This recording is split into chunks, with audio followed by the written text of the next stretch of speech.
Boa noite a todos. Sejam todos bem-vindos a esta apresentação sobre a vida de Jesus, o módulo 4 da Escola Urântia. Hoje teremos como tema a viagem a Roma, que está no documento 130. Agradeço o Mantovani, que aceitou fazer esta exposição, colocando sua pesquisa, a sua percepção deste documento. E hoje teremos a primeira parte, então, né? E como esse documento é bastante longo, eu peço que vocês anotem as perguntas ou comentários que vocês queiram fazer nos intervalos que serão dados, porque daí o Mantovani vai habilitar esses horários, vai dizer que horários que poderão ser feitos essas perguntas, né? E que será a cada tópico que ele lê, ele vai autorizar, e ele explica melhor para vocês aí a metodologia dele. Muito obrigada, Mantovani. Pode iniciar. Obrigado, Lilian. Obrigado a todos pela participação. Muito boa noite. Estamos aqui para apresentar mais um documento do livro de Urântia, o documento 130, que diz a respeito de uma viagem que feita pelo Senhor Jesus com dois acompanhantes, né? O Ganide e Gonode, filho e pai, né? Que eram mercadores indianos. E conforme a Lilian já adiantou, é um documento bastante extenso, é, e que e principalmente lastreado em discursos de Jesus. E toda a Irmandade deve saber que não é realmente fácil, né, tentar fazer uma apresentação da, da- de toda a filosofia, de toda a carga que existe nos seres celestiais, nos filhos criadores e toda a extensa gama de seres, né? Para um simples mortal tentar traduzir alguma coisa. Mas eu tentei dar meu máximo, meu melhor, para tentar, ao menos, traduzir fidedignamente, né, o pensamento do Senhor Jesus. Conforme a Lilian também falou, né, a gente e é bastante extenso esse documento, eu vou ter que ser um pouquinho rápido na, praticamente na descrição dos fatos e na leitura. E depois a gente sobraria um tempo para alguns comentários. Então, eu conto com a participação de todos, né? E com a compreensão também, porque realmente é, vai ser assim, acredito que seja uma coisa um pouco demorada e vou fazer o possível para não entediá-los. Então, o que que eu estou pensando? São 8 tópicos, né? Inclusive uma introdução. E eu penso em dividir em 4 tópicos nessa primeira apresentação e para a semana que vem os 4 tópicos seguintes. Então, sem mais delongas, poderíamos passar, né, a uma introdução mais falada, né, para saber do que se trata essa viagem, eh, que a gente vai falar, né, no decorrer da apresentação, e dizendo que tanto Jesus, né, como os mercadores indianos, Ganide e Gonode, que conheceram Jesus em Jerusalém e estavam precisando de um intérprete, in- intérprete, que conhecesse o grego. E Jesus já era versado na língua grega, né? Por ele ter recebido é, a Escritura Sagrada em Alexandria, quando foi para lá, fugindo de Herodes, né? Então, e aí ele já teve essa iniciação com essa língua. E isso facilitou esse contato, né? E depois de todos os acertos que ele fez com o pai e filho lá, os indianos, com a sua principal preocupação, que era a manutenção da sua família, né? Seus irmãos e de sua mãe. Então, depois de todo esse acerto, ele topou fazer essa viagem, que que acredito que seja como um prenúncio de sua vida pública. Então, o que que ele fez? Ele saiu da Palestina, eh, saiu de Jerusalém, né? Foi até o porto de Jopa e depois para o porto de Cesareia, né? Embarcaram em Jopa e depois foi para Cesareia. De Cesareia, vocês estão vendo. Dá licença só um pouquinho. Então, eles estavam aqui na Palestina e em Jerusalém, né? Na capital. E seguiram para Jopa, onde embarcaram, foram para Cesareia, que é ali pertinho mesmo, também na Palestina.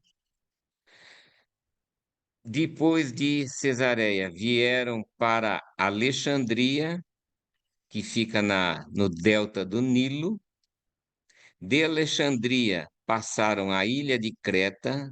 Deixa eu ver se eu consigo pegar o. Tá. Alexandria, aqui no Egito, no delta do Nilo. Foram para Creta, certo? De Creta, voltaram para a costa africana, passando por Cirene, que fica por aqui no litoral da Líbia, tá? Uma passagem rápida, né, por Cirene, até se dirigirem a Cartago, na atual Tunísia. De Cartago partiram para Ilha de Malta. Tá difícil meu cursor aqui. Tá. Ilha de Malta que fica logo aqui, né? Logo aqui é maneira de dizer, né? Então, de Cartago, que fica também na costa africana, nessa altura mais ou menos, tá, gente? Passaram a Malta, de Malta foram para a ilha da Sicília, que fica na ponta da bota italiana, nas cidades primeiro em Siracusa. Tá difícil meu mouse aqui, gente. Vocês perdoem, viu? Então, Siracusa, que fica por aqui, depois, logo na junção da ilha da Sicília com a ponta italiana, que deve ser mais ou menos na altura da Calábria, né? Fica a cidade de Messina. Transpuseram esse estreito aqui até chegar no Golfo de Nápoles. E desse Golfo, né, passaram então em terra firme, é, para a cidade, né, ou o Ducado de Capua, e através da Via Ápia, que liga Capua, ou pelo menos ligava naquela época, né, Capua até Roma, numa extensão mais ou menos de, é, da internet, né, pela internet de 300 quilômetros. Depois houve uma ampliação da Via Ápia de Capua até Brindisi, que fica na outra costa, fica mais ou menos por aqui, tá ok, gente? Então, isso aqui foi a viagem de ida. A viagem de volta vai ter um outro documento, né? Que algum outro facilitador vai chegar para explicar para vocês. Então, toda a nossa apresentação de hoje baseia em todos esses locais. Tudo bem? Então vamos.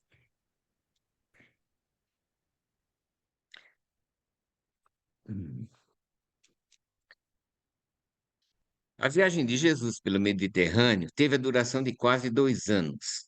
Ocorreu entre os anos de 22 e 23, depois de Cristo, né? Sendo percorridos países e localidades banhados pelo mar Mediterrâneo, e foi feito em companhia dos mercadores indianos Ganide e seu pai Gonode. Essa viagem iniciou-se por Jerusalém até Jopa, embarcando até Cesareia, ainda na Palestina. Do porto de Cesareia, zarparam para Alexandria, conforme já falei, né? No Egito. De lá para Lasca e Portos Belos, na ilha de Creta. Da ilha de Creta, embarcaram rumo a Cartago, fazendo uma escala em Cirene, na costa africana. E de Cartago passaram a ilha de Malta e em seguida a Itália, com passagens intermediárias em Siracusa e Messina, na Sicília. Finalmente chegaram ao seu destino de viagem de ida, Nápoles, para então seguir em terra até Capua e desta para Roma pela viagem.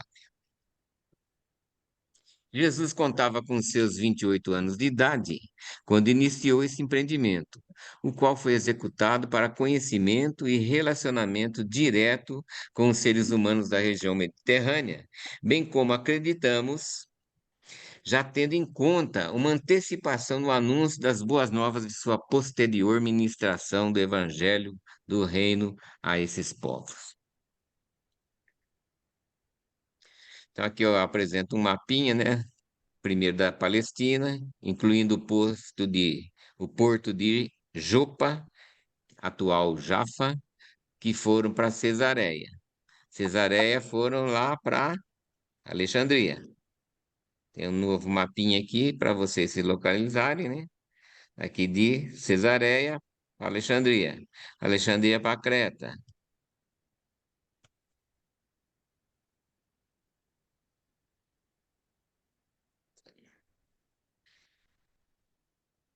A Creta lá para Cartago, né? Que fica na costa africana. E depois para a ilha de Malta, da Ilha de Malta para Siracusa e Messina, e daqui desse estreito aqui para o Golfo de Nápoles, né? Seguindo até Capua, que fica é um município contíguo a, a Nápoles, e de Capua para Roma. Aqui é um mapa, né, da Via Ápia, né? Daquilo que a gente falou anteriormente aí para vocês. Então aqui fica o Golfo de Nápoles, né? E aqui por perto Capua e depois Benevento, que é o cruzamento, né? Da onde saem as duas linhas da Via Ápia, né? Até Brindisi. Bom, adiante. Aqui é uma vista da Via Ápia, né? A gente percebe que era assim uma estrada, vamos dizer, pavimentada com os recursos da época, mas ela é bastante estreita, né? Aqui um aproveitamento de um mapa de uma apresentação anterior, né, com todas as localidades por onde ele passou. Isso na ida e na volta, tá?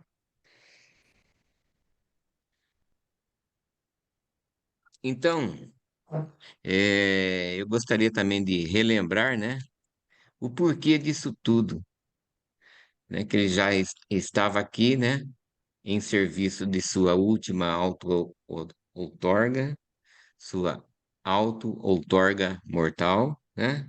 E que tinha um duplo propósito. É só para relembrar que era de alcançar a mestria por meio da experiência e também a revelação do Pai universal aos habitantes mortais dos mundos do tempo e do espaço. Então, simplesmente serviu de exemplo a sua estadia em Urântia para eh, representar, né, todos os seus mundos do universo local de Nébado. O que eu achei interessante essa gravura aqui, que era também uma embarcação típica da época, talvez seja, tenha algum interesse, né, em saber como é que eles foram transportados. As viagens pelo mundo romano consumiram a maior parte do 28º ano e o 29º inteiro da vida de Jesus na Terra. Jesus e os dois oriundos da Índia, Gonode e seu filho Ganide, deixaram Jerusalém no domingo, dia 26 de abril do ano 22 DC, pela manhã. Fizeram sua jornada de acordo com o programado e Jesus despediu-se deles, pai e filho, na cidade de Charax, no Golfo Pérsico, no 10º dia de dezembro do ano seguinte, 23 DC. E essa cidade de Charax, ela existiu realmente, né? Óbvio, não existe mais, mas ela fica localizada lá no Golfo Pérsico mesmo e bem próximo lá à desembocadura do Tigre e do Eufrates. Então, e é um importante porto lá porque ela dá ligação, né, com vários países da Ásia e também para a África e também para o nosso lado aqui, né? Quer dizer, depois de fazer essas conexões, né? Porque o Golfo Pérsico é, tem a saída também para o mar. Bom, continuemos. Então, como tópico 1, em Jopa, o discurso sobre Jonas. Durante a sua estada em Jopa, Jesus conheceu Gádia, intérprete filisteu que trabalhava para Simão, curtidor de couro. Os agentes de Gonode, que era o pai, né? Na Mesopotâmia haviam feito muitas transações com esse Simão. Por isso Gonode e seu filho queriam visitá-lo no seu caminho a Cesareia. Durante essa visita a Jopa, Jesus e Gádia tornaram-se bons amigos. Esse jovem filisteu era um buscador da verdade e Jesus era um provedor da verdade. Ele foi a verdade para aquela geração em Urântia. Quando um grande buscador da verdade e um grande provedor da verdade encontram-se, o resultado é um esclarecimento grande e liberador que surge da experiência da nova verdade. Certo dia, após a refeição da noite, Jesus e o jovem filisteu passeavam pela orla do mar. E Gádia, não sabendo que este escriba de Damasco era tão versado nas tradições dos hebreus, né, não sabia, não sabendo que ele era tão versado assim, né? Apontou a Jesus o ancoradouro do qual, supostamente, Jonas havia embarcado na sua desafortunada viagem a Tarsis. E quando concluiu as suas observações, fez a Jesus essa pergunta: Mas tu crês que o grande peixe de fato engoliu Jonas?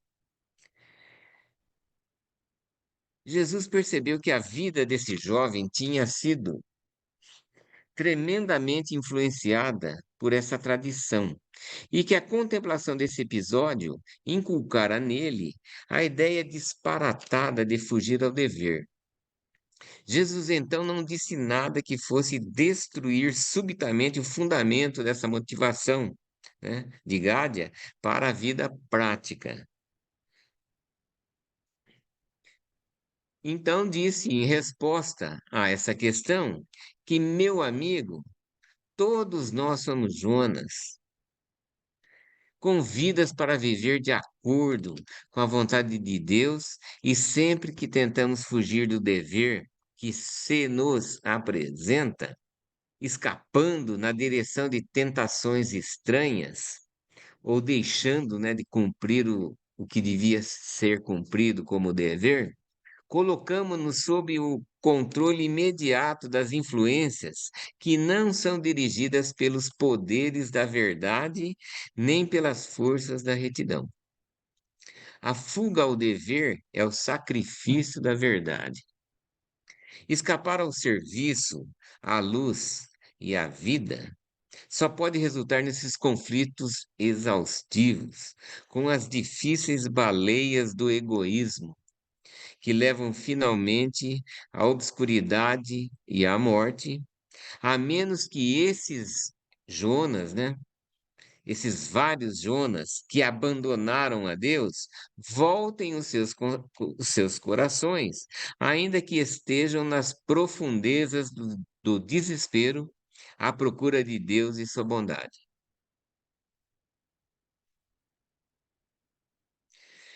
Gádia comoveu-se muito com o ensinamento de Jesus e eles conversaram longamente noite adentro, junto à orla do mar. E antes que voltassem para os seus alojamentos, oraram juntos e um pelo outro. Esse mesmo, esse era o mesmo Gádia que escutou a pregação posterior de Pedro, convertendo-se em um profundo crente de Jesus de Nazaré e que manteve um debate memorável com Pedro certa noite na casa de Dorcas. Essa Dorcas também é bastante citada na Bíblia, né? No, nos Atos. E Gádia muito teve a ver com a decisão final de Simão, que era o curtidor, né? O abastado mercador de couros, de abraçar o cristianismo. Muito tempo depois, né?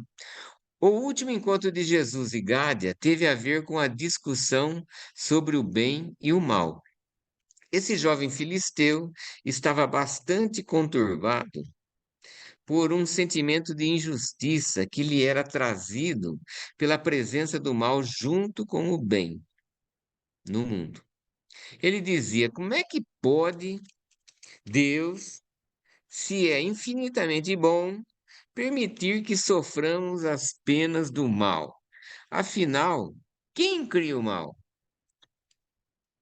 Tem um documento logo no início do livro de Urântia que fala exatamente sobre isso, né? Sobre as as oportunidades que os criadores que deixaram para a experiência humana, visando dar condições pelo lado da vicissitude, pelo lado das contrariedades e das coisas que acontecem normalmente na nossa vida, de nos fazer refletir e dar-nos a oportunidade de pensar diferente. E logo no começo do livro do Dante tem essas citações. Naquele tempo, muitos ainda acreditavam que Deus cria tanto o bem como o mal, mas Jesus nunca ensinou tal erro. Para responder a essa questão, Jesus disse: meu irmão, Deus é amor e, portanto, ele deve ser bom. E a sua bondade é tão grande e real que não pode conter as coisas pequenas e irreais do mal. Deus é tão positivamente bom que não há absolutamente nenhum lugar nele para o mal negativo. É, conforme o prometido, se alguém quiser fazer algum comentário sobre esse primeiro tópico, né, está aberto, franqueada a palavra aí. Ok, Irmandade?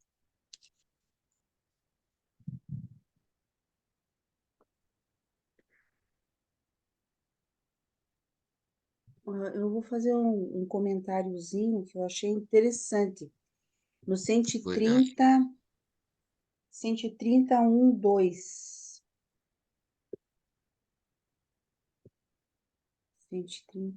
2.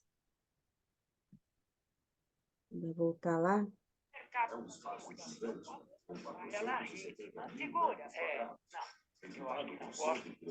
Aí.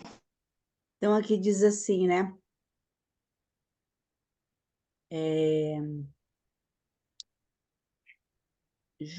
Mas tu crês, tá? Que o grande peixe Jesus percebeu,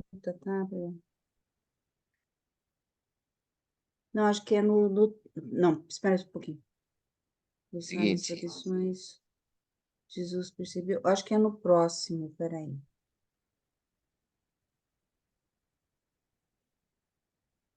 Vai um adiante. Ah, isso, né? Então aqui ele diz assim, ó. Ué? Ah, acho que é o anterior, o anterior.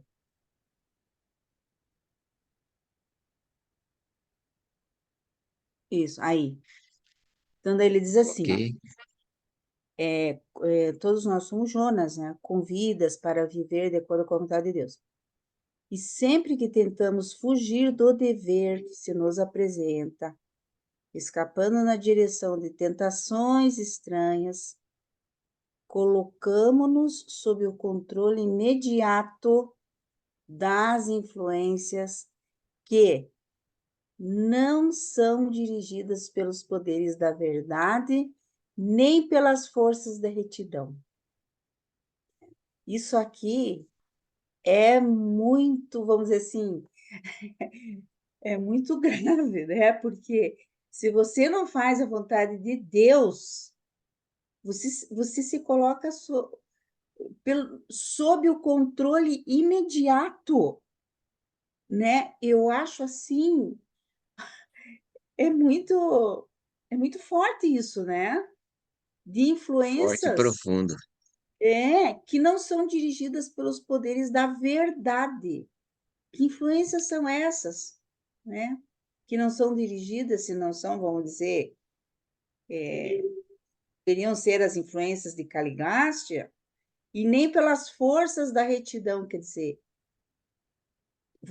quando você não faz a vontade de Deus, você fica suscetível a essas influências. E eu fiquei assim, e bastante. O fato não é chocada, mas foi bem forte essa afirmação de Jesus para mim, né? Imagina para o Esse Gade, era como. Hã? imagina para o Gádia, que deve Pois ter é. vivido a vida inteira com esse pensamento, né? Fala, e Uhum, talvez até, né, com alguns compromissos também que ele tenha fugido, e isso deve ter pesado, na mente dele. Agora sim. que eu fico assim mais abismado é o nível de percepção do Senhor Jesus, que, né, é, eu acho isso admirável, assim, né? Que a Uhum. gente não tem essa percepção Era como tão se ele fizesse um com a pessoa, né? verdade, ô Lilian. Mais alguém querer fazer algum comentário? Mantovani, eu gostaria. Pois não.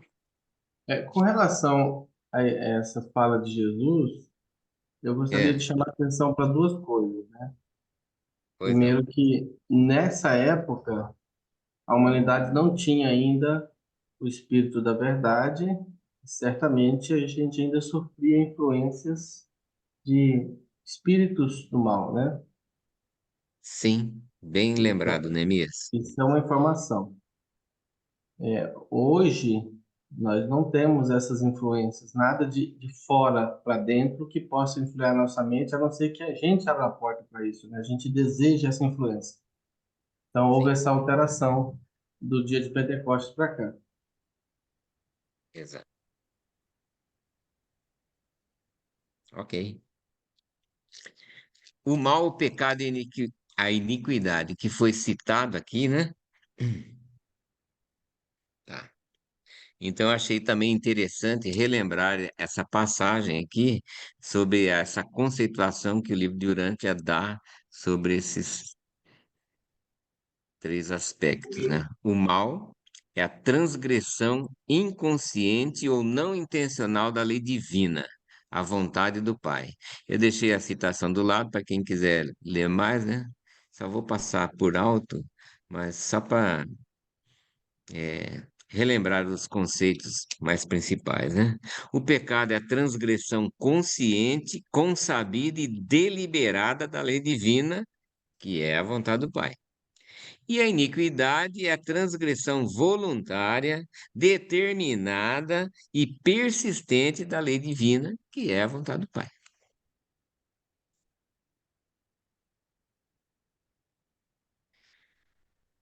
De Jopa, então, passamos a Cesareia, que é o próximo destino dos viajantes. Jesus e os seus amigos ficaram em Cesareia mais tempo do que o esperado, pois foi descoberto que um dos imensos remos da embarcação, na qual pretendiam viajar, estava ameaçado de se quebrar.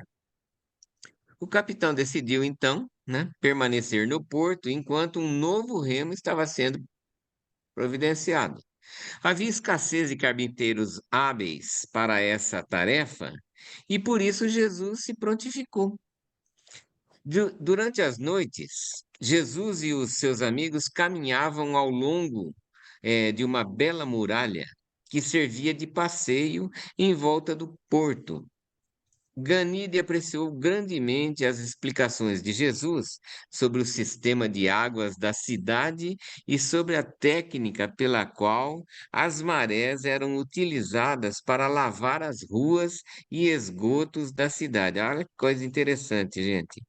A gente, atualmente, né, teve notícias do aproveitamento das marés, né, para a produção de energia elétrica, né?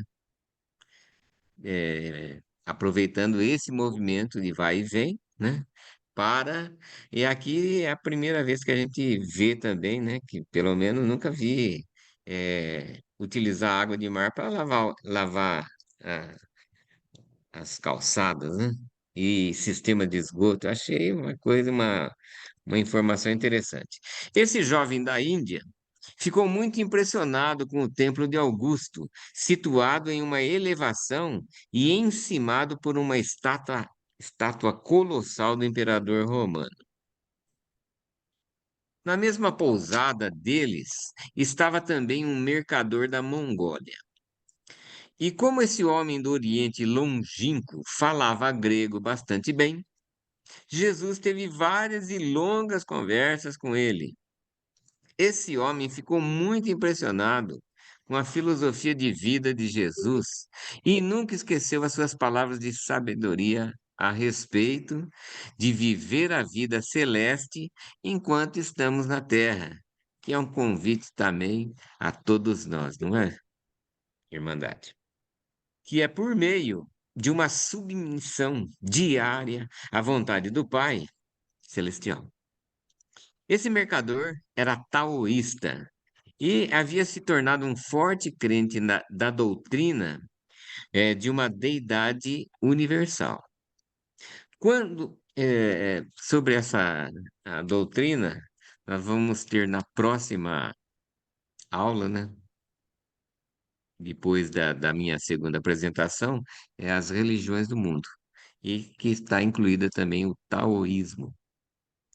Quando retornou à Mongólia, começou a ensinar essas verdades avançadas aos seus vizinhos e aos seus sócios nos negócios. Em consequência direta dessas atividades, o seu filho mais velho decidiu tornar-se um sacerdote taoísta. Esse jovem exerceu uma grande influência a favor da verdade avançada por toda a sua vida e foi sucedido por um filho e um neto que, da mesma forma, foram devotos leais da doutrina do Deus único, o legislador supremo do céu. Enquanto o ramo oriental da primitiva igreja cristã, tendo a sua sede em Filadélfia, que ficava também, né, na Palestina, só que do lado, na margem leste do Jordão e para cima do Mar Morto. E- Se eu não me engano, é na Pérea, né? Então, tendo a sua sede em Filadélfia, ateve-se com mais fé aos ensinamentos de Jesus. Quer dizer, o ramo oriental da primitiva igreja cristã, ok? Então, ateve-se com mais fé aos ensinamentos de Jesus do que os seus irmãos de Jerusalém e da Galiléia, provavelmente, né? Lamentável é que não tivesse havido ninguém como Pedro para ir à China, ou como Paulo para ir à Índia, quando então o solo espiritual de lá estava tão favorável ao plantio da semente do novo evangelho do reino. Esses mesmos ensinamentos de Jesus, à medida que foram sustentados pelos filadelfianos, teriam tido um apelo tão imediato e efetivo para as mentes dos povos asiáticos cheios de fome espiritual, como tiveram os sermões de Pedro e Paulo no Ocidente. Eu achei até interessante essa citação do livro, porque não é, ele não faz essa citação somente uma vez. Ele insiste várias vezes, né, que o terreno lá na, os lados do Oriente, né, da China, da Índia e demais povos asiáticos, estavam muito mais férteis do que os corações dos homens da sua própria terra. Ou então do lado dos povos, né, da viagem do Mediterrâneo. Achei muito interessante que e não faz essa citação somente uma vez, não. Um dos homens que por um dia trabalharam com Jesus no remo tornou-se um grande interessado nas palavras que de hora em hora brotavam dele, enquanto trabalhava no estaleiro. Quando Jesus sugeriu que o Pai no céu estava interessado no bem-estar de seus filhos na terra, esse jovem grego, de nome Anaxando, disse: Se os deuses estão interessados em mim, então por que eles não removem esse capataz cruel e injusto dessa oficina? Ele surpreendeu-se quando Jesus replicou: Já que tu sabes como ser amável e valorizas a justiça, talvez Deus haja colocado esse homem equivocado perto de ti para que o conduzas a um caminho melhor. Talvez tu seja o sal que irá fazer com que esse irmão se torne mais agradável a todos os outros homens. Isto é, se tu não tiveres perdido o teu sabor, se você não tiver perdido o seu sal e o gosto pela conversão dos que estão nessas posições, né? Então, eu achei também, eu volto a dizer uma coisa que tem no começo do livro, que tem uma série de situações, né, em que o Senhor nos dá essa oportunidade de reverter essas situações. Assim como estão as coisas, esse homem é o teu amo, porque os seus modos perversos têm uma influência desfavorável sobre ti. Por que não afirmar o teu domínio sobre o mal pela virtude do poder da bondade, tornando-te tu, assim, o mestre de todas as relações entre ambos? Ou seja, vai tomar a dianteira nessa situação, né? Posso predizer que o bem em ti pode vencer o mal nele. Se tu deres ao bem uma oportunidade boa e justa. Não há aventura mais apaixonante no curso da existência mortal do que o regozijo de atuar como um parceiro na vida material, que se une a energia espiritual e a verdade divina em uma das suas lutas triunfantes contra o erro e o mal. Anaxando ficou muito emocionado com as palavras de Jesus. Imagino como não foi tocante isso para ele ouvir, né? E mais tarde, depois que a mensagem cristã havia sido proclamada em Cesareia, aqueles dois homens, um grego e o outro romano, creram na pregação de Filipe e se tornaram membros proeminentes da igreja que ele fundou. Posteriormente, esse jovem grego foi designado ordenança de um centurião romano, Cornélio, que também é nosso conhecido, né? Que veio a se tornar um crente por meio da ministração de Pedro. Anaxando continuou ministrando luz àqueles que estavam nas trevas, até o dia do aprisionamento de Paulo em Cesareia, quando pereceu por acidente na grande matança de 20.000 judeus ao socorrer aqueles que sofriam e morriam.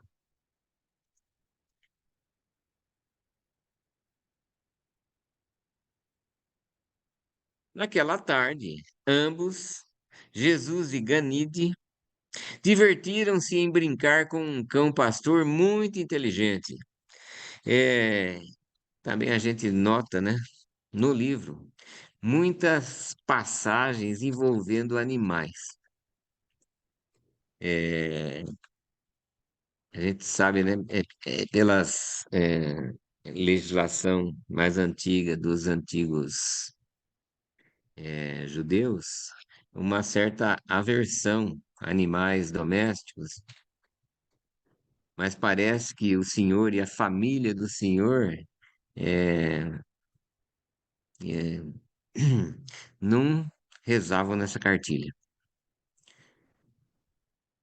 Naquela tarde, então, ambos, né, Jesus e Ganide, divertiram-se em brincar com um cão, pastor muito inteligente. E Ganide quis saber se o cachorro tinha uma alma, se tinha vontade, e em resposta às suas perguntas, Jesus disse: o cão tem uma mente que pode conhecer o homem material, o seu mestre, mas não pode conhecer a Deus, que é espírito. Por isso, o cão não possui uma natureza espiritual e não pode desfrutar de uma experiência espiritual. Continuando com o tema, né? O cão pode ter uma vontade derivada da natureza e aumentada pelo aperfeiçoamento. Contudo, tal poder de mente não é uma força espiritual, nem pode ser comparada à vontade humana, porque não é reflexiva. Então, não faz reflexão, né? Não é resultado do discernimento entre os significados morais mais elevados, nem da escolha dos valores espirituais e eternos. É a posse de tais poderes de discernir o que é espiritual e de escolher a verdade que faz o homem mortal um ser moral, uma criatura dotada com os atributos de responsabilidade espiritual e com o potencial de sobrevivência eterna.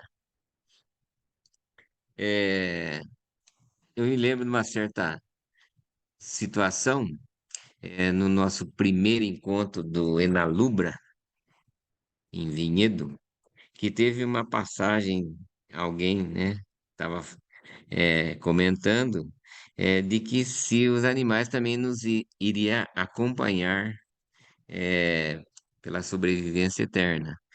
E ao que foi respondido, né, para a pessoa, ela ficou até meio chateada, sem jeito, né? Porque foi dito que os animais, por não possuírem os sete ajudantes, círculos psíquicos, né?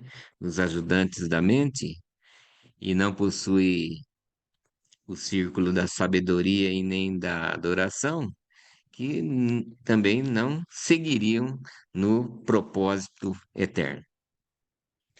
O Neemias deve lembrar dessa passagem.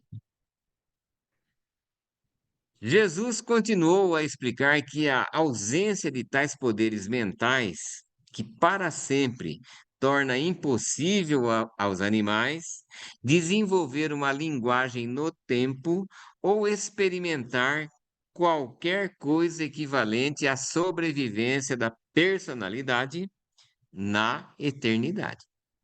Como resultado da instrução desse dia, Ganide nunca mais cultivou a crença na transmigração das almas dos homens para os corpos de animais.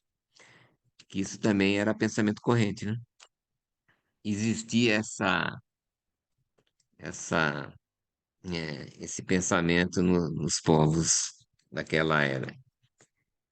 Gente, chegamos ao final do segundo tópico.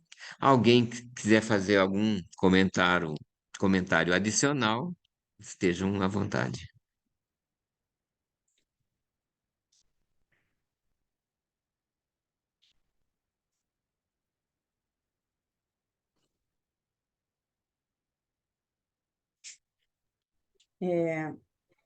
Mantovani, só a questão, né?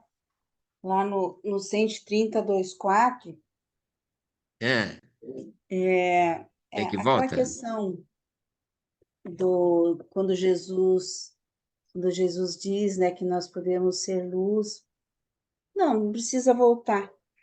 Nós Hum. podemos, porque a gente sempre tem alguém que, vamos dizer assim, não é muito fácil de conviver nos nossos relacionamentos, né?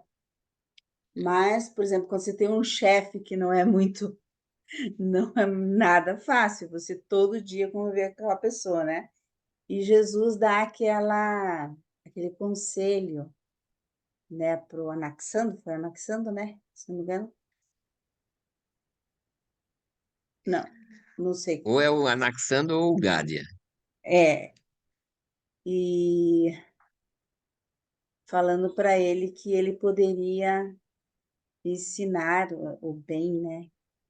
E que o bem venceria o mal. Se ele escolhesse o bem venceria o mal. E isso é muito importante, né? A gente acha que, então, com paciência, com amor, você vai, você vai assim moldando, vamos dizer assim, né?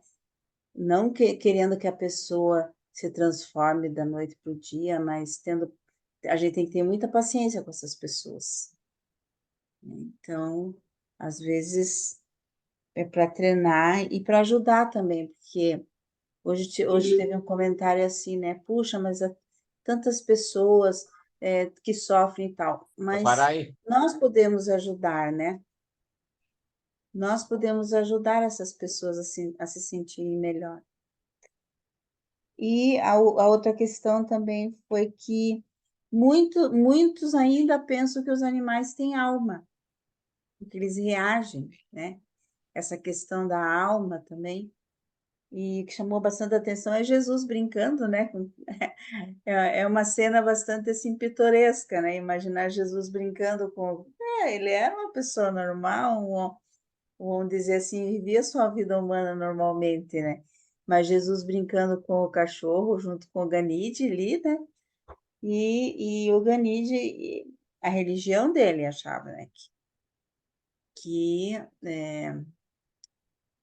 a crença na reencarnação, inclusive na reencarnar em animais, né? E ali diz que o cachorro ele não tem alma. Então a gente fica meio assim, aquele pensamento, né? De, puxa vida, que a gente queria encontrar os nossos queridos animais de estimação. Mas diz que nas Morôncias nós vamos ter também animais, vamos dizer, que de inteligência maior ainda que o cachorro, né? E de amor, certamente, né? Maior do que o cão. Mas são essas, assim, considerações, comentários, né, que eu gostaria de fazer. Muito legal esses aprendizados. Obrigado, Lilian. Roberto,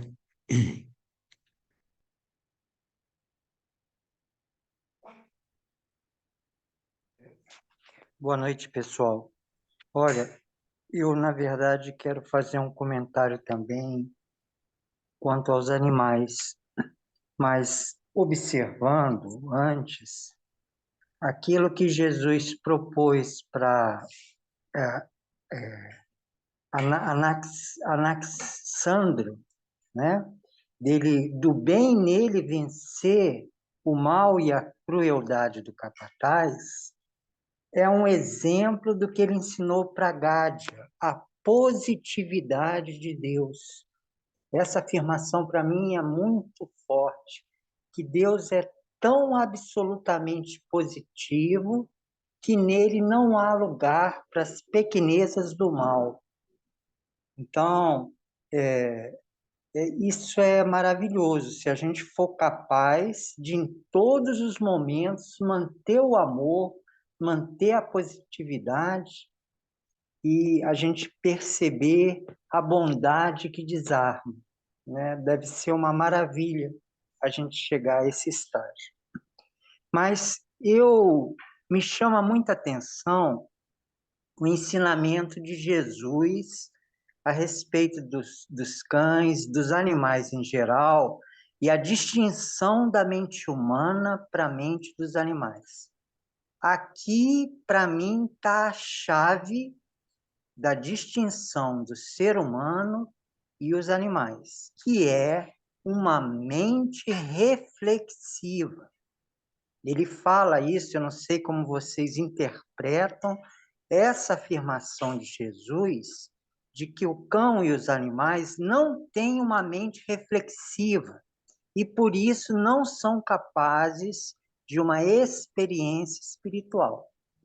Eu entendo que uma mente reflexiva é uma mente que pode olhar para si mesmo, ela pode olhar o reflexo de si mesmo. Como Deus é um ser espiritual, se a gente não consegue olhar para o centro da própria mente e para a realidade espiritual, a gente não consegue ter uma experiência espiritual. E foi isso que Jesus falou. Ele falou que como a mente dos animais não é reflexiva, não é capaz de olhar para dentro de si e para o núcleo espiritual, o cão não consegue ter uma experiência espiritual e nem consegue se conectar com as realidades eternas do espírito. Ele vai dizendo que o cão só vê o mestre material, ele só vê o exterior. E isso, para mim, é chave. É chave tanto para entender a distinção do homem para o animal, do ser humano para o animal, quanto é chave para a gente perceber exatamente qual é o ponto crucial que nos distingue dos animais e que a gente deve focar, que é ser capaz de olhar para a própria mente e discernir a realidade espiritual. Agora, eu queria fazer um comentário, eu posso estar equivocado nessa minha crença, mas Lilian, pessoal, vocês que gostam desses, São Francisco de Assis chamava ele de nossos irmãozinhos menores, né, os animais. Eu acho o seguinte, embora individualmente o cão, os animais, não consigam olhar para dentro da mente, nem ter um contato consciente com os espíritos ajudantes da mente, os 5, os espíritos ajudantes da mente atuam nele. E eu tenho para mim que tudo que os animais superiores fazem faz parte da consciência da ministra divina. E que esse registro, ele persiste na ministra divina. Então, eu acredito que se a gente tem um animalzinho, se a gente vive algumas experiências que eles parecem gente, né? Isso está no registro da ministra divina e a gente vai ter acesso a isso. E eu acho também que, embora os animais de si não sejam autoconscientes e não possam produzir movimentos, digamos assim, sincronizados com o espírito, a ministra divina, eu creio, ela pode atuar pelos animais e nos dar alguns recados. Então, eu acho que tudo de agradável e bom que a gente vive com os animais fica registrado na nossa Mãe Divina. Isso que eu queria somar esse documento, que é um prazer a gente ver esses ensinamentos de Jesus Cristo, né? Adorável Jesus Cristo. Certamente, Roberto. Muito obrigado pela participação, viu? Mas isso a gente só vai saber com categoria somente lá em Salvador, né? Ou em algum lugar, em alguma morôncia. Mais alguém gostaria de fazer algum comentário? Se não, passaremos ao próximo tópico.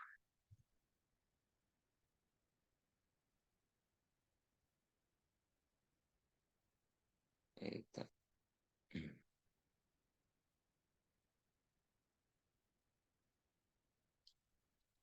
Sumiu minhas flechinhas aqui, gente.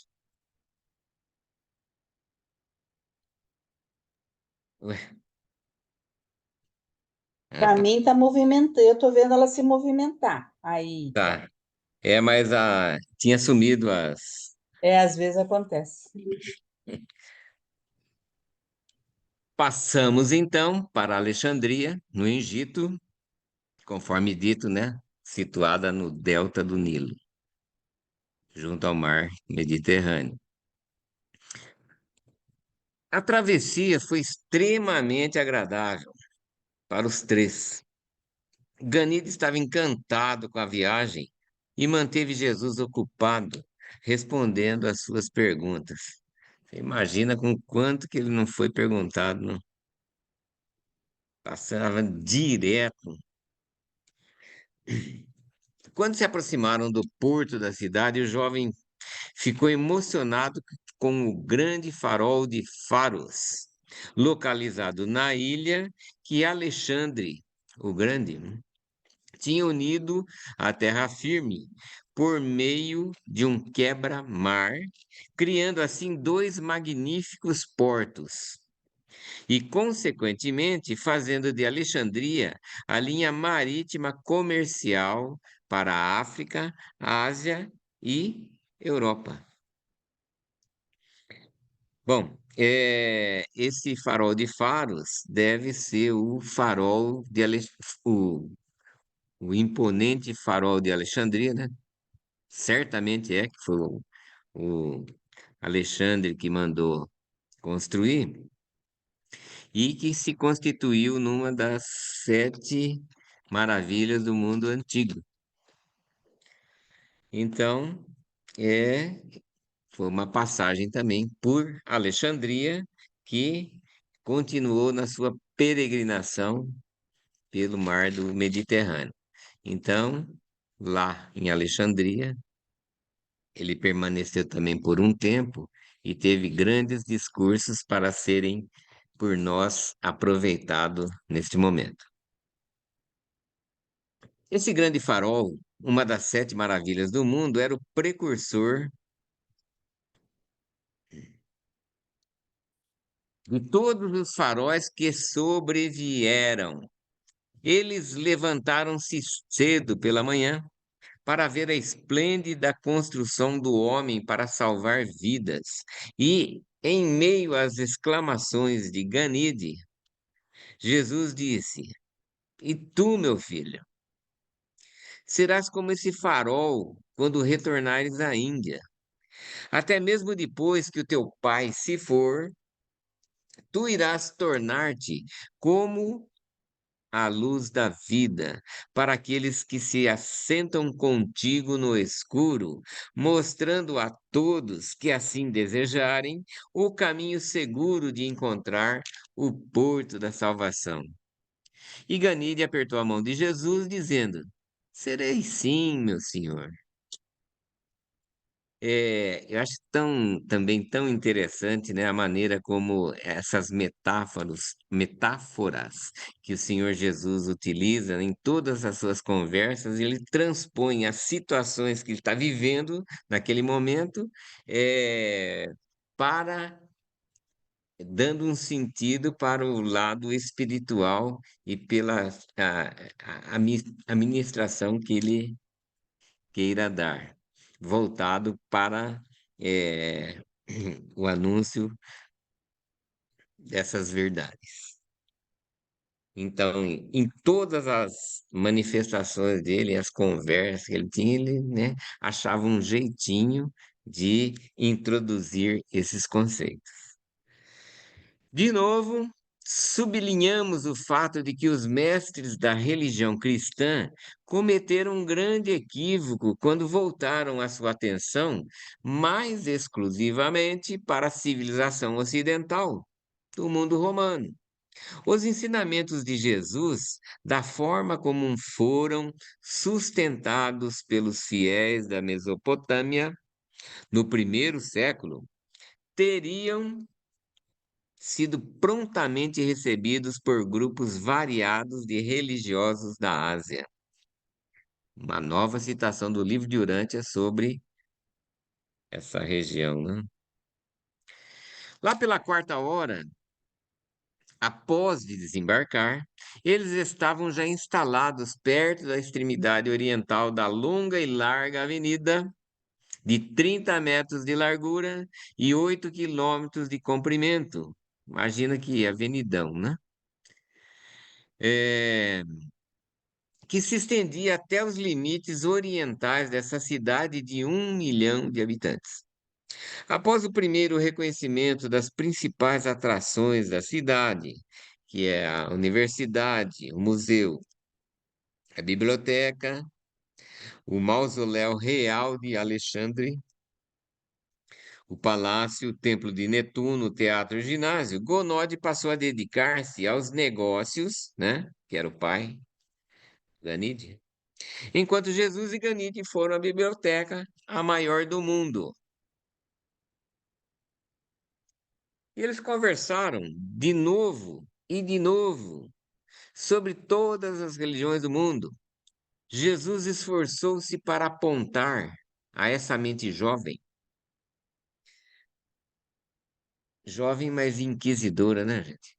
A verdade em cada uma e acrescentava: mas Yahvé é o Deus que foi desenvolvido das revelações de Melquisedeque e da aliança com Abraão. Os judeus foram a progenie de Abraão e, subsequentemente, ocuparam a mesma terra em que Melquisedeque viveu, ensinou e da qual ele enviou mestres a todo o mundo. E a religião deles finalmente retratava um reconhecimento do Senhor Deus de Israel como Pai universal no céu, mais claro do que qualquer outra religião do mundo.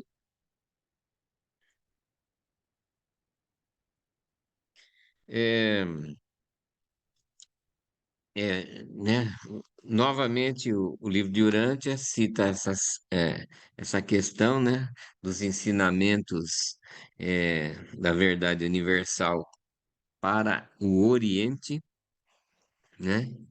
Isso também a gente leva a crer que foi mais devido às ações do Maquiventa Melquisedeque, né, com as suas equipes de evangelização, vamos dizer assim, né? Para todo o mundo antigo, né? Mas que a gente viu, né? Logo no começo dos nossos estudos, a dificuldade que foi para levar a verdade para os povos do Oriente. E que, né? E talvez seja essa menção que o livro sempre faz, né? Que se tivesse alguém, né? Com a mesma eloquência e sabedoria de Pedro e de Paulo, Se fossem para o Oriente, talvez a verdade revelada tivesse mais aceitação, ou uma aceitação mais rápida. Então, vai saber, né? Sob a direção de Jesus, Ganide fez uma coleção dos ensinamentos de todas as religiões do mundo que reconheciam uma deidade universal, ainda que pudessem dar um reconhecimento maior ou menor a deidades secundárias. Após muita argumentação, Jesus e Ganide decidiram que os romanos não tinham nenhum Deus real na sua religião, que a religião deles era pouco mais do que um culto ao imperador. Os gregos, concluíram eles, tinham uma filosofia, mas dificilmente uma religião, com um Deus pessoal. Os cultos dos mistérios foram descartados por eles, por causa da confusão da descartados por eles, né, por Jesus e por Ganide, interpreto, né? Por causa da confusão da sua multiplicidade e porque os seus variados conceitos de deidade pareciam derivados de outras religiões mais antigas. Ainda que essas traduções tivessem sido feitas em Alexandria, Ganide, afinal, não arranjou essas seleções e acrescentou as suas próprias conclusões pessoais até quase o final da permanência deles em Roma. Ficou muito surpreso ao descobrir que entre os melhores autores da literatura sagrada do mundo, todos, mais abertamente ou menos, reconheciam a existência de um Deus eterno e estavam bastante de acordo com respeito ao caráter e relações dele com o homem mortal.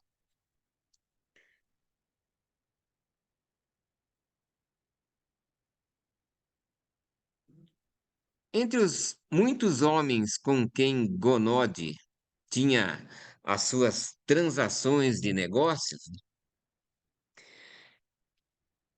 estava um certo banqueiro judeu, Alexandre, cujo irmão, Filo, era um filósofo religioso bastante famoso daquela época. Filo estava empenhado na tarefa louvável, mas extremamente difícil, de harmonizar a filosofia grega com a teologia hebraica.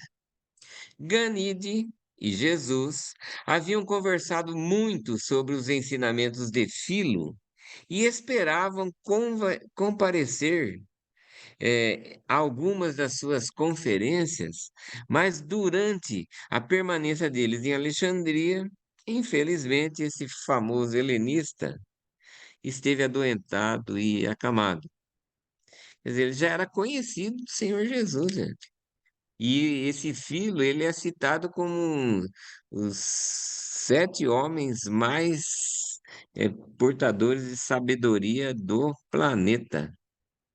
Não estou lembrado agora dos demais, né? Mas lembro que o livro de Urântia cita o Filo, Paulo, Moisés,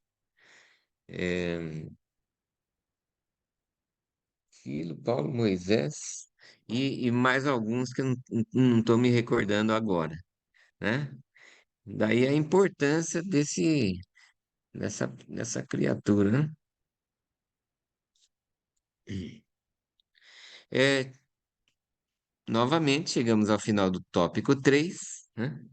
E a gente vai permitir uma abertura para alguns comentários aí, se for da vontade da querida Irmandade.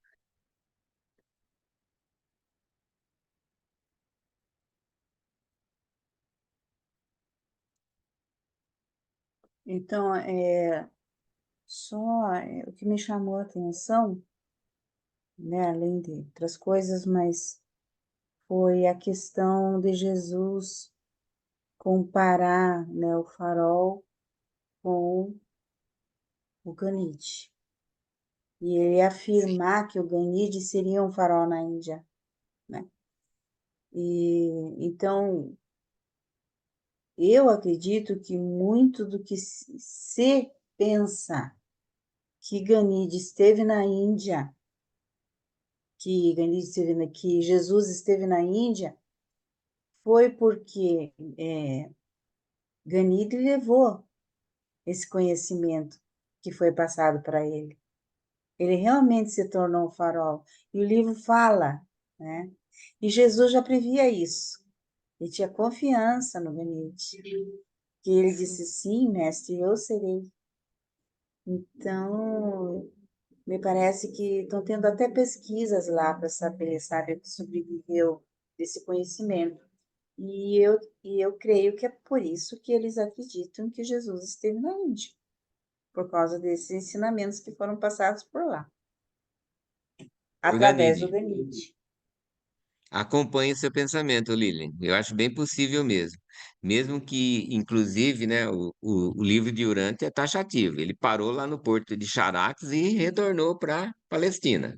E os dois indianos seguiram sua viagem de Sim, destino à Índia, né?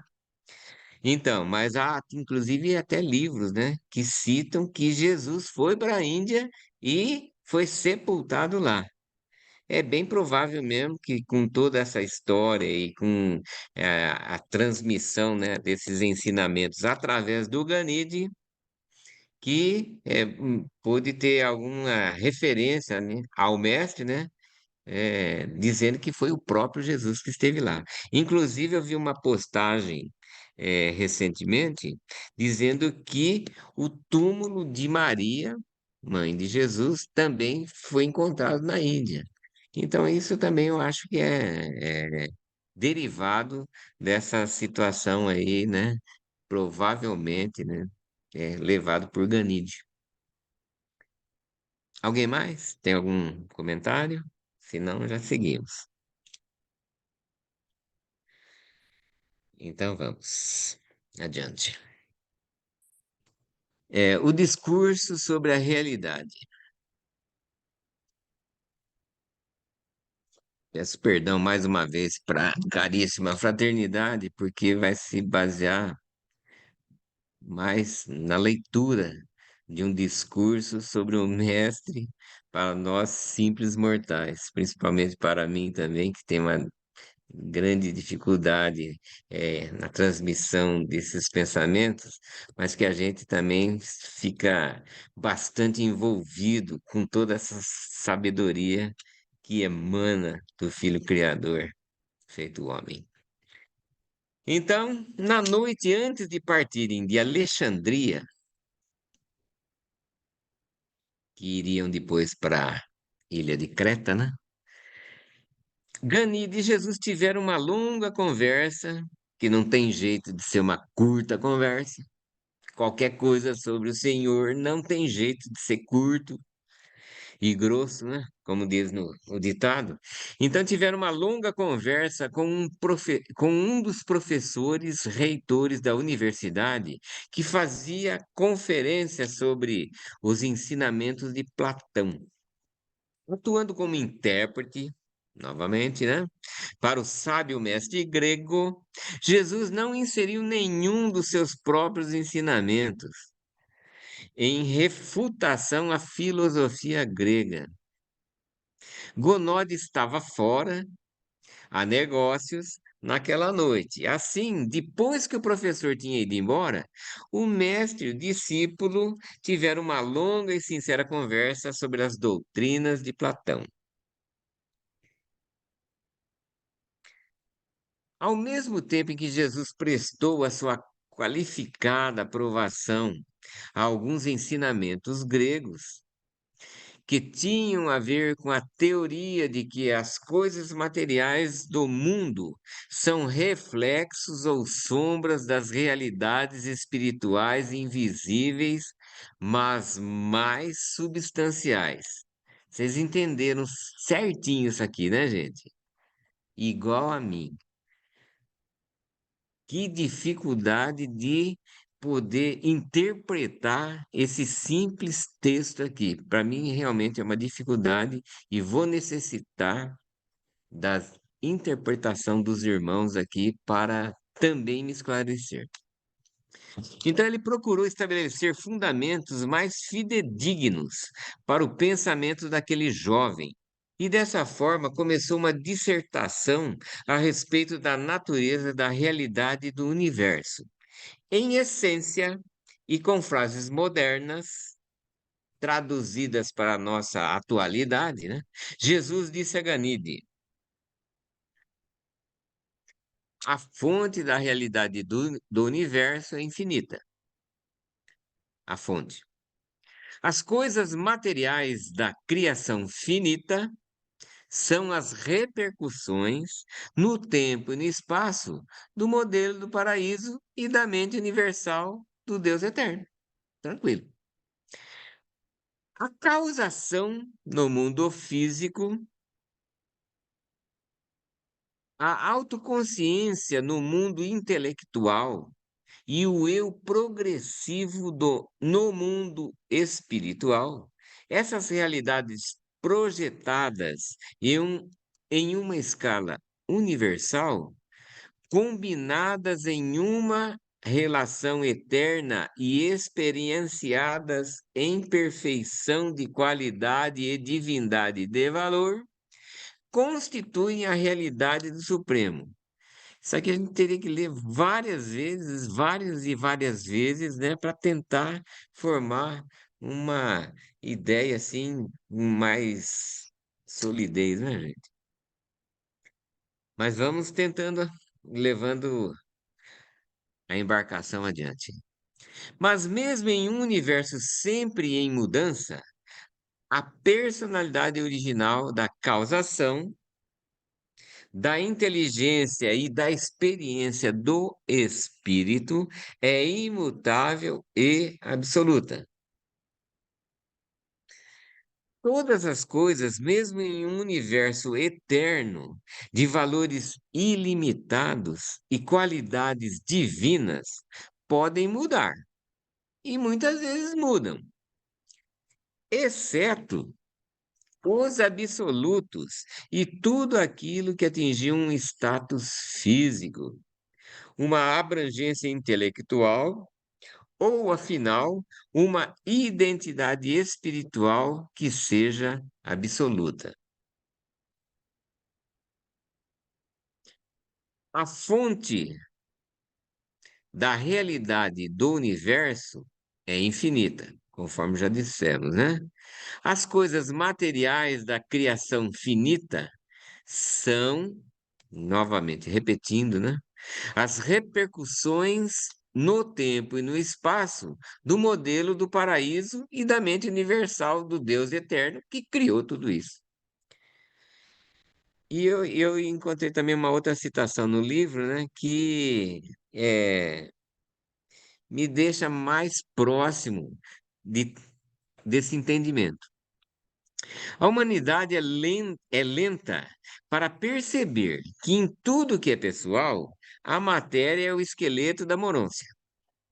E que ambos, interpreto eu que seja a matéria e a morôncia, são uma sombra refletida da realidade espiritual que perdura. Agora que eu vou fazer essa outra citação aqui, que talvez seja a expressão mais simplificada, né, para tentar conceituar esse aspecto aqui sobre a realidade do tempo e do espaço. Quanto tempo haverá de passar até que vós considereis o tempo como a imagem em movimento da eternidade? Olha que coisa. E o espaço como uma sombra fugaz das realidades do paraíso. Isso aqui nós vamos certamente comentar mais para frente, tá, gente? Um pouquinho mais de paciência para a gente chegar no final do tópico, mas que certamente vai necessitar de muito esclarecimento sobre esses dois aspectos. O nível mais elevado, até o qual uma criatura finita pode progredir, é o reconhecimento do Pai Universal e a consciência do Supremo. E mesmo então, tais seres que possuem o destino da finalidade continuam a experimentar mudanças nos movimentos do mundo físico e dos seus fenômenos materiais. Da mesma forma, permanecem eles sabedores da progressão do eu, na sua contínua ascensão no universo espiritual e da consciência crescente e aprofundada das suas apreciações do cosmo intelectual e em resposta a ele. Profundo isso, né, gente? Apenas na perfeição, na harmonia e na unanimidade de vontade pode a criatura chegar a tornar-se una com o Criador. E tal estado de divindade é atingido e mantido apenas quando a criatura, mantendo a continuidade devida no tempo e na eternidade, ou seja, na nossa progressão moroncial, né? Na nossa progressão evolucionária, forma e conforma consistentemente a sua vontade pessoal finita à vontade divina do Criador. E o desejo de cumprir a vontade do Pai deve ser sempre supremo na alma e predominante na mente do Filho ascendente de Deus. Talvez esse última oração seja a, o fundamento e o resumo de tudo, né, gente? Causação sem mente não pode desenvolver o refinado e o complexo. A partir do cru e do simples, nem a experiência desprovida de espírito pode desenvolver as características divinas da sobrevivência eterna a partir das mentes materiais dos mortais do tempo. Espera um pouquinho, gente. Acho que eu leio, não fiz as pausas devidas. Vou ter que repetir. A causação sem mente não pode desenvolver o refinado e o complexo, a partir do cru e do simples. Nem a experiência desprovida de espírito pode desenvolver as características divinas da sobrevivência eterna a partir das mentes materiais dos mortais do tempo. O atributo do universo que tão exclusivamente caracteriza a deidade infinita é a interminável dotação criadora da personalidade. Interminável dotação criadora da personalidade, que o nosso crescimento vai ser eterno, não é? Que pode sobreviver, né? A personalidade que pode sobreviver no alcance progressivo da deidade até o abraço com o Pai no paraíso.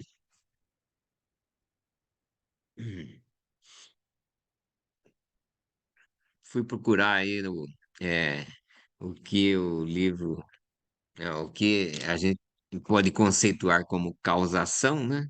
Embora pareça alguma coisa até óbvia, né? Eu fui fazer essa pesquisa.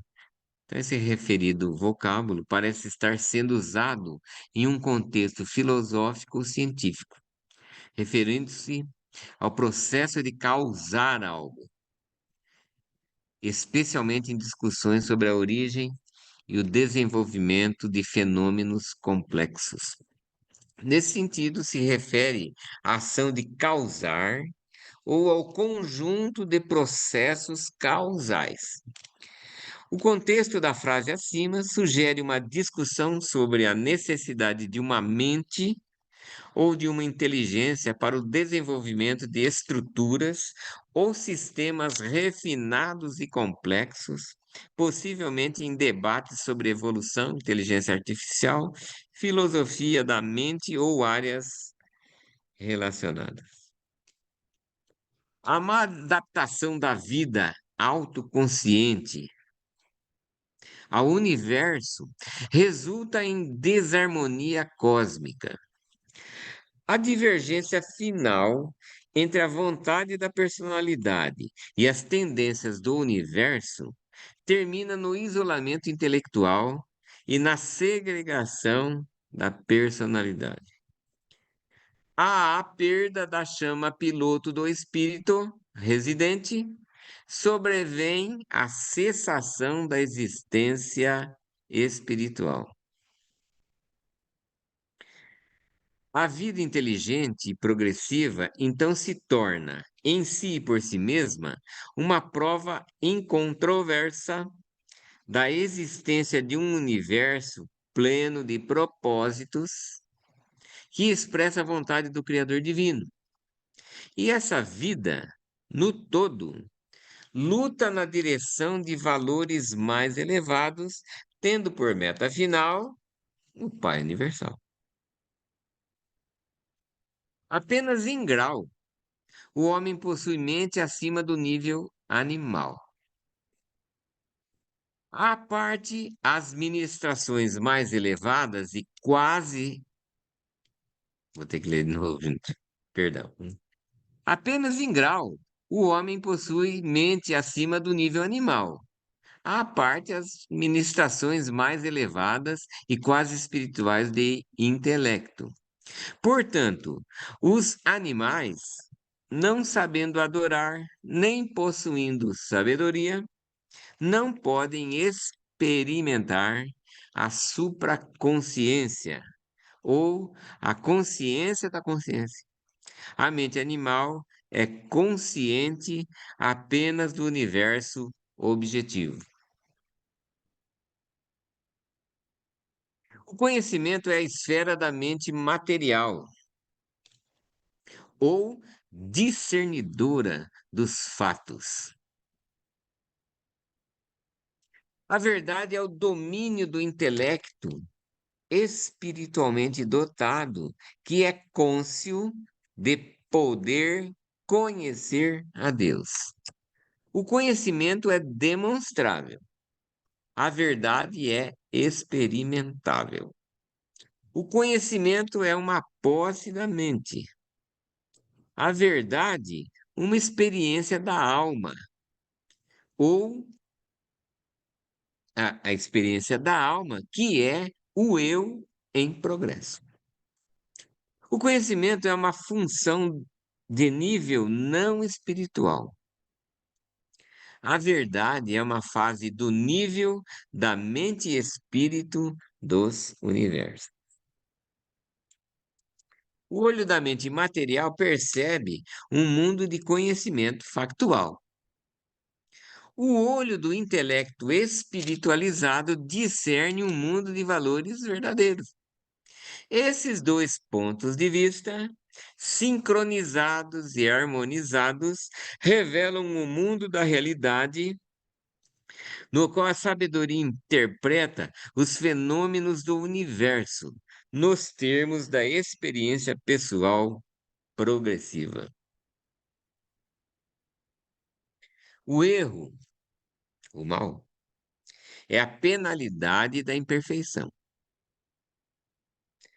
As qualidades da imperfeição ou os fatos da má adaptação revelam-se no nível material por meio da observação crítica e da análise científica.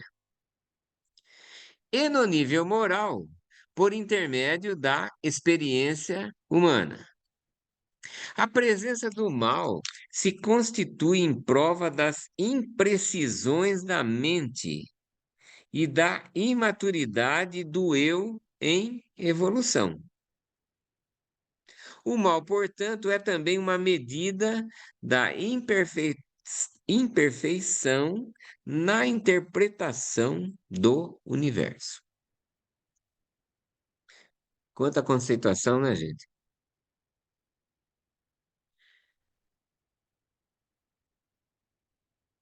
A possibilidade de cometer erros é inerente à aquisição da sabedoria. Tem que ser conviver, né? Ao esquema de progredir do parcial e do temporal até o total e eterno, do relativo e imperfeito ao final e perfeito.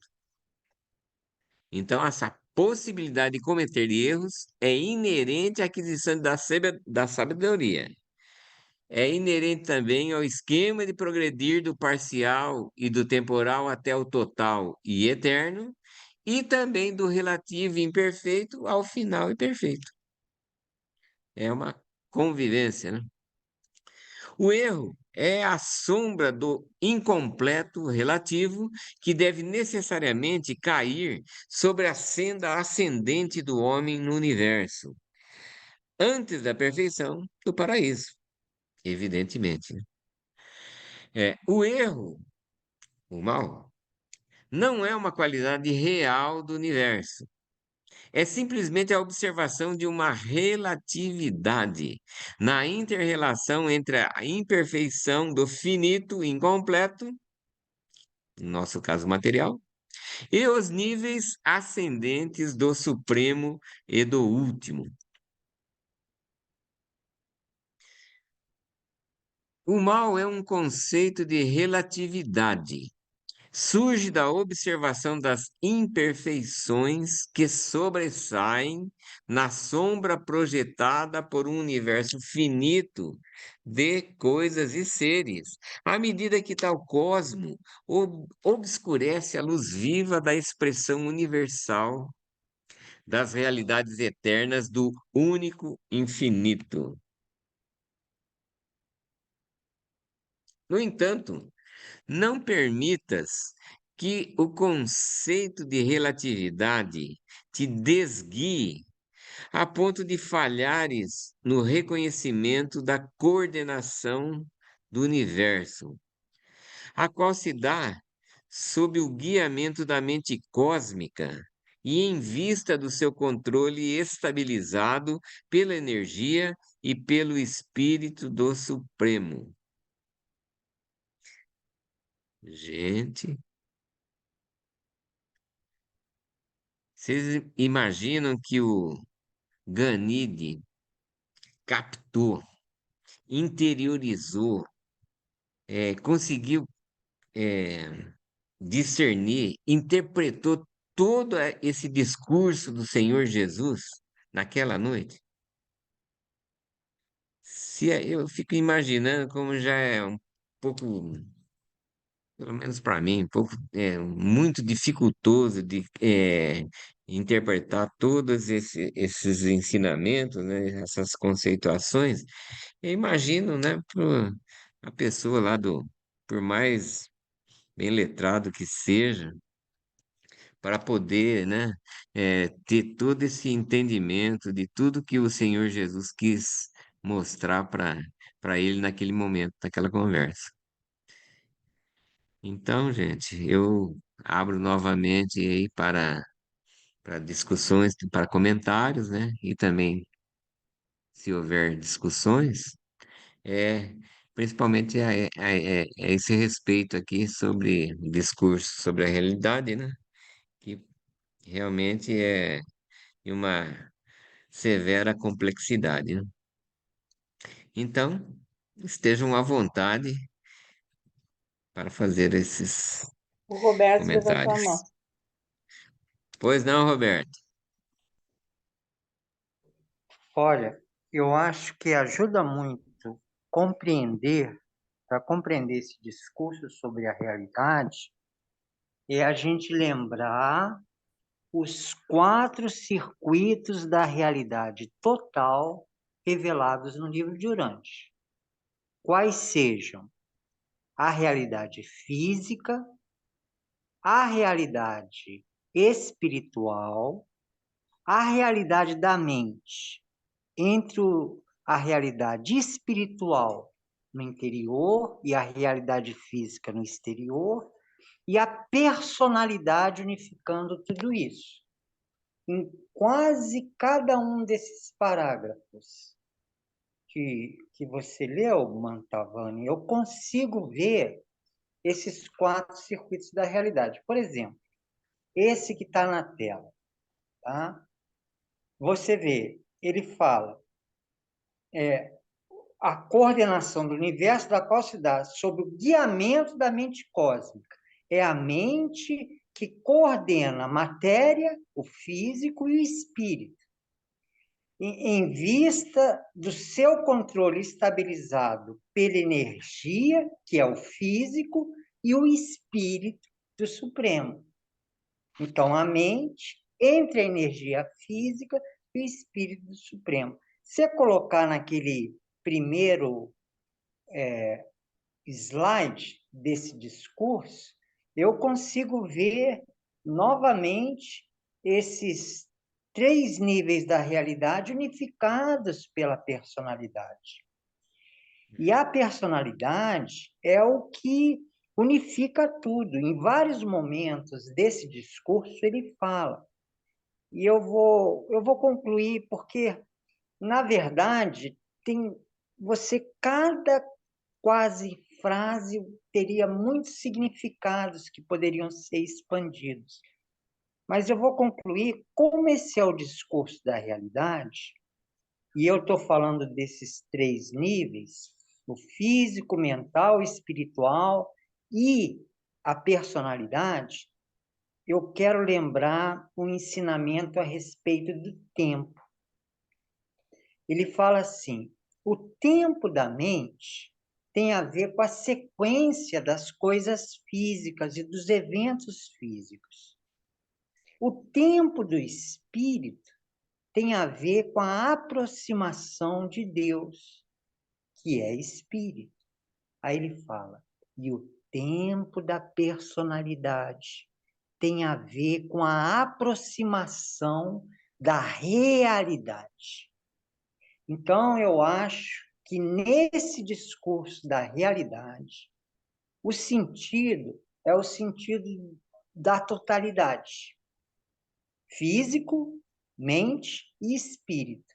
E quem abrange a totalidade do ser é a personalidade. Essa talvez ajude a gente a entender muito mais, um pouco mais, esse discurso de Jesus, né? Tranquilo, Roberto.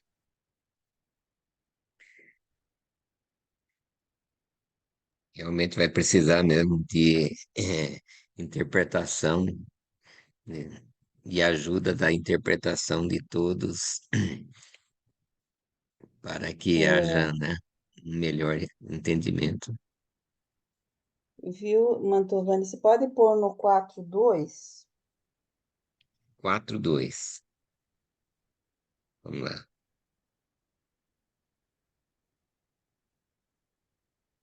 É no início ali, né? Certo. Acho que é aqui, né? Aqui? Aham, isso.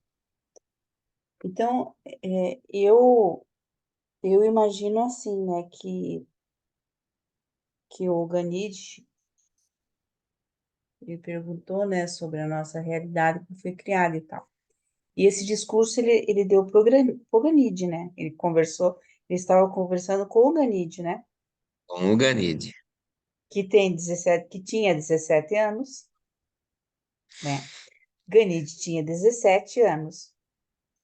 E, vamos dizer assim, deveria ser uma mente brilhante, muito brilhante, Sei. porque, né, para ele poder entender algo daquilo que Jesus estava falando, eu acredito que ali teve uma grande iluminação do ajustador do pensamento do Ganide para ele captar tudo isso, né?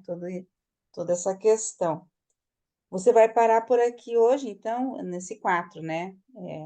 Tenciono sim, o Sim, Lilian. E aí tá. ficaria as Uhum. demais para a próxima semana. Para a próxima, né? Porque, Uhum. porque esse discurso, acredito que seja estudado em todo o nosso universo, né? esse discurso. Não foi só Com para nós, certeza, lógico.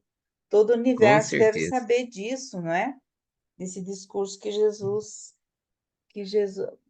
creio eu, posso estar errada, mas porque e agora nesse momento o livro de Urante expõe, porque isso aqui parece um discurso para um filósofo que entenderia muito mais, né, falar sobre a realidade. Mas o que me chama a atenção aqui, né? Bom, primeiro essa frase, a fonte da realidade do universo é infinita, é Deus, né? O infinito para mim aqui é Deus. Eu concluo isso. E depois ele fala, né, que as coisas materiais são finitas, as coisas materiais da criação finita são as repercussões no tempo e espaço do modelo do paraíso da retribuição de Deus.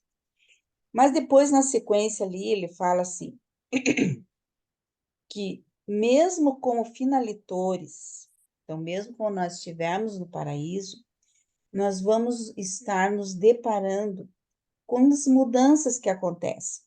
Então, Deus cria, mas eu vejo assim, nós cocriamos a realidade, né? As nossas personalidades.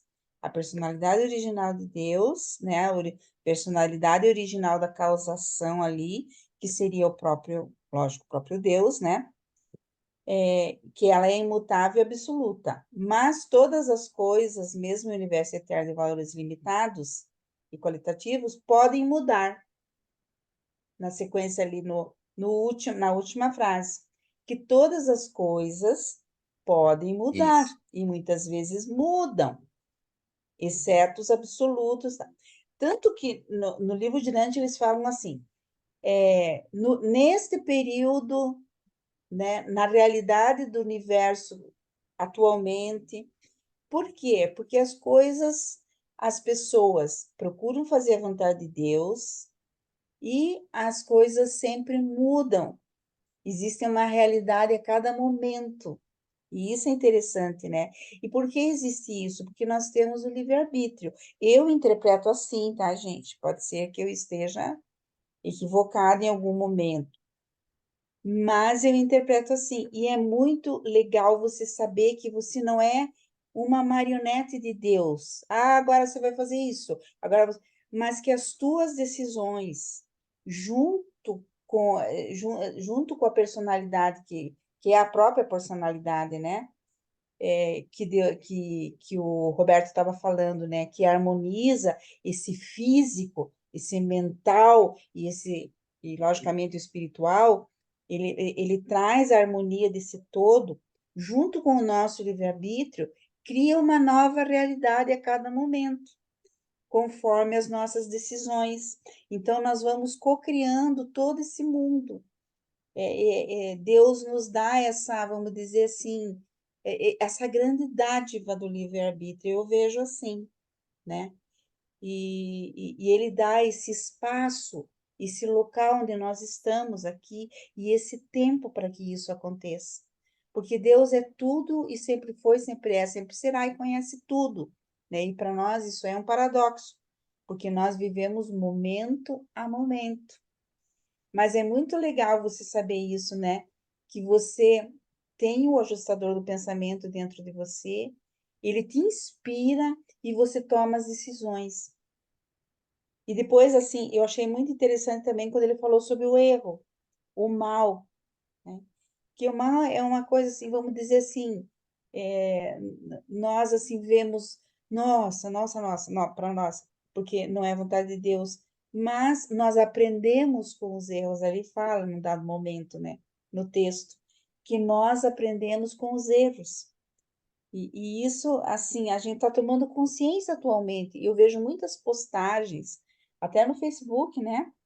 Que a gente não fala mais em problemas, a gente fala em desafios, a gente fala em erros, em aprender com os erros. Então, você vê qual o caminho certo. E você cocria com Deus um caminho de amor, um caminho de beleza, naquilo que é possível dentro da humanidade que nós temos. Desculpe se eu estou falando muito, tá?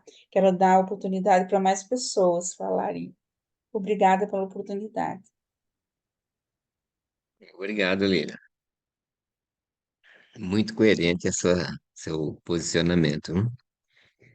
Hein? Mais alguém gostaria de acrescentar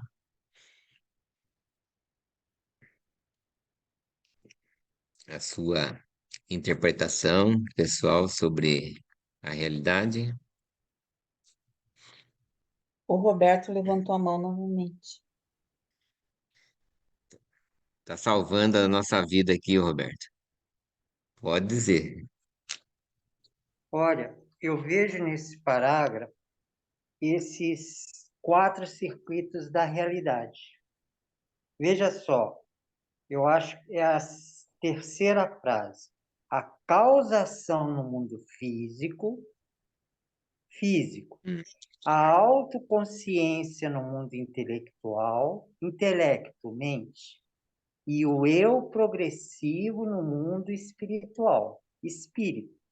São 3 dos 4 circuitos da realidade: o físico, o intelectual e mental e espiritual. Essas realidades combinadas, aí é o Supremo que unifica tudo isso. Outra coisa, ele diz aí que tudo muda, menos a personalidade original. Ele não diz isso, ó. Mas mesmo em um universo sempre em mudança, a personalidade original da causação física, da inteligência e da experiência do espírito é imutável e absoluta. Quando ele define a personalidade, na introdução do livro de Urântia, ele diz que a personalidade não é o corpo, nem a mente, nem a alma, nem o espírito. A personalidade é a única realidade invariável da criatura, num ambiente constantemente mutável. E aí ele diz isso. Então, ele está dizendo características da personalidade. Eu enumero 3. A personalidade é o todo do ser. A personalidade não muda. Quando Deus cria e nos dá uma personalidade, ela não muda. E a personalidade se realiza na relação com outras pessoas. Aí na frente ele diz que há algo que eu acho que é associado com a personalidade ao nosso progresso eterno, que é o livre-arbítrio e a vontade. Então, a nossa personalidade que se mantém, há algo que ela pode cada vez mais progredir, que é a gente sintonizar com a vontade da pessoa infinita. Então, eu acho que a vontade é uma das, e o livre-arbítrio é uma das marcas também da personalidade. Mas em todo esse discurso da realidade, e a realidade como sendo tudo unificado, e a primeira fonte sendo da realidade total, eu vejo cada um de nós também como pessoas unindo essas 3 dimensões do ser: a física, a mente e o espírito. Olha, eu vou concluir também dizendo algo que eu ouvi de leitores do livro de Urântia mais experientes. Sabe o que ele falou? Eu acho que era um filme daquele... Ele faz aqueles desenhos bonitos. Como é mesmo o nome dele? Acho que começa com G. Sabe quem é que eu estou falando? Ele faz uns... É lindo. Mas Gary ele Ponte. diz... É isso mesmo. Neemias sabe tudo. Ele diz assim: os leitores mais experientes do livro de Urântia, à medida que eles vão vivenciando os ensinamentos, eles vão percebendo novas camadas de significados. E eu acho que isso vai acontecer com todos nós. A gente vai ler isso de novo e a gente vai ver significados mais profundos, cada vez mais. Eu falei muito. Só uma pergunta, Mantovani.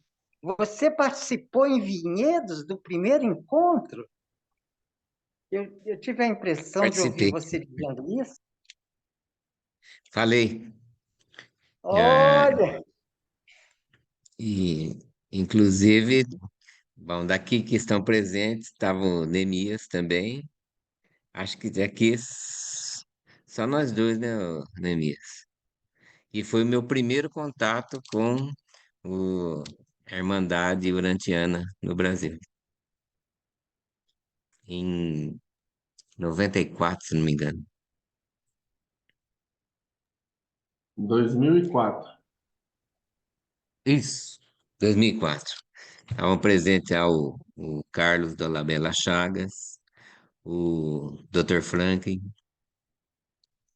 o, aquele diplomata Caio da Café, América Central, Caio Café, Frederico Abbott Galvão, esse Márcio mesmo, Cilarim. muito bacana, hein? Aí o Rogério, né, que era o presidente. Mas tá bom, gente. Mais alguém gostaria de fazer alguma observação? Se não, a gente já pede encarecidamente aos companheiros uma tremenda paciência, dose de paciência, para aguentar mais uma palestra na próxima semana. A todos, meu boa noite e muito obrigado pela participação. Muito obrigada, Mantovani. Esperamos todos a semana que vem para mais uma jornada sobre os conhecimentos desse documento magnífico, 130, sobre os discursos de Jesus. Muito obrigada e até a semana que vem. Até lá, gente. Boa noite a todos. Boa Boa noite. noite. Muito Não, obrigada. Boa noite a todos, obrigado. Obrigada. boa noite, boa noite.